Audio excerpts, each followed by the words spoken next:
Hello everyone. Now I will show you how to make a multi-boot flash drive with Windows. Everything you need, you see on the screen.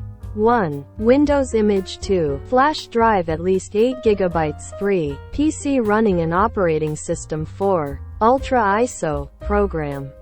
Open the Ultra ISO program. This is a free version of the program, but this is enough. Click on the open icon and select the Windows image you downloaded earlier. Insert a USB drive into your computer.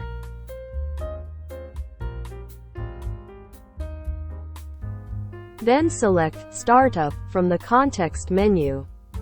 Subitem, Burn hard disk image.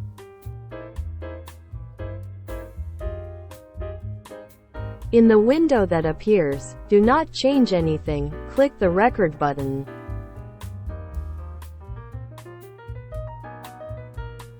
In this window click Yes.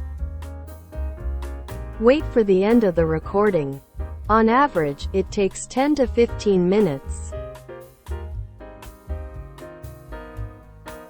The recording is completed. Now you can close the recording window and the program too.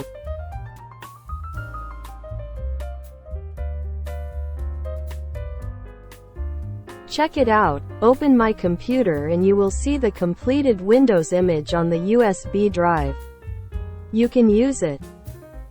Let's try to start installing Windows from a ready-made multi-boot flash drive that we just made ourselves.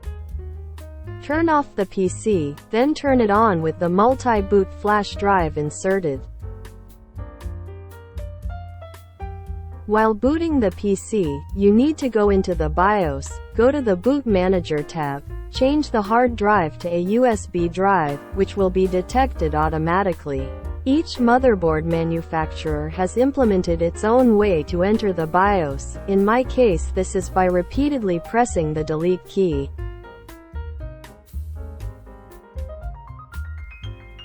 After setting the flash drive as the priority boot method, press F10, in my case save and exit. Wait for the flash drive to load and select the appropriate version of Windows to install. This completes the verification and the video comes to an end. Subscribe to the channel and leave your comments.